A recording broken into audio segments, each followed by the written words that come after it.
জি, আমার নাম জাহাঙ্গীর আলম, মোহাম্মদ জাহাঙ্গীর আলম। আমার এক ছোটো ভাই, ইমিডিয়েট যিনি ছোটো ভাই আমার, জয়নুল আবেদিন মুরাদ, তিনি আপনাদের এই এলাকায় অত্র বিশ্ববিদ্যালয়ে হাজী দানেশ বিজ্ঞান ও প্রযুক্তি বিশ্ববিদ্যালয়ে চাকরিরত ছিলেন এক সময়। সেই সুবাদে আপনাদের সকলের সাথে তার সখ্যতা রয়েছে। আসলে ওইভাবেই চিন্তাভাবনা করে এখানে সে মসজিদ দেওয়ার উদ্যোগ গ্রহণ করে এবং গত 1 বছর মনে হয় পূর্বে জমি ক্রয় করা হয়। আর এটার কাজটা শুরু হয়ে বোধহয় ডিসেম্বর 24-এ নাকি 12 তারিখ, ডিসেম্বরের 12 তারিখ। আলহামদুলিল্লাহ, ইনশাল্লাহ খুব স্বল্প সময়ের মধ্যে আমাদের কাজ খুব দ্রুতই এগিয়ে যাচ্ছে বলবো আমরা। কারণ আমাদের যেভাবে এখন চলছে, এইভাবে আসলে আমরা যখন কাজে হাত দিয়েছি তখন এইভাবে আমাদের ছিল না যে এতটুকু অগ্রসর হয়ে যাব।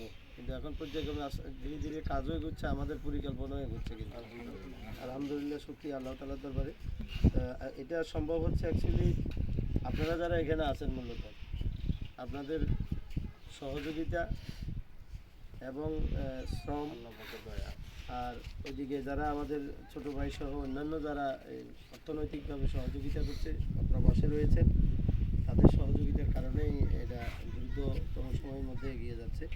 তো ইনশাল্লাহ আমরা দোয়া করব সকলে যেন আমাদের এই মসজিদ এবং ইসলামিক সেন্টার যে পরিকল্পনা, আমাদের এই চারতলা বিশিষ্ট ভবন হবে এখানে, ইনশাআল্লাহ আল্লাহ যেন আমাদের এই সহযোগিতা এবং আমাদের যে শ্রমের বিনিময়ে আমাদের যে উদ্দেশ্য, সেই উদ্দেশ্যকে যেন কবুল করেন।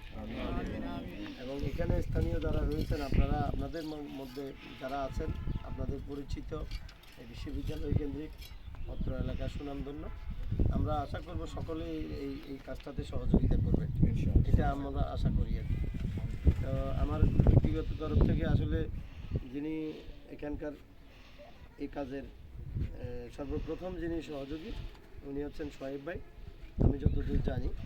তো ওনার জন্য আমরা দোয়া করি, আল্লাহ যেন ওনাকে হায়াতের থেকে বাঁচান করে এই মসজিদের কাজের ছেলে আমাদের সবাইকে, যাতে আল্লাহ আপনারাও আমার জন্য ইনশাআল্লাহ দোয়া করবেন। আমি আসলে আরও আগে এখানে আসার প্রয়োজন ছিল, একটা প্রোগ্রাম হয়েছে, এটার ভিত্তিপ্রস্তর যখন করা হয় একটা মাহফিলের মাধ্যমে, আসলে সেদিন আমার চিটগাঁয়ে একটা প্রোগ্রাম ছিল, যার কারণে আমি এখানে উপস্থিত হতে পারিনি। এই জন্য আমি আন্তরিকভাবে দুঃখিত। ঠিক আছে, আপনারা সবাই দোয়া করবেন আমাদের জন্য, আর কাজটা যেন দ্রুত এগিয়ে যায়। সকলের সহযোগিতা এবং দোয়া আমরা বিশেষভাবে কামনা করছি।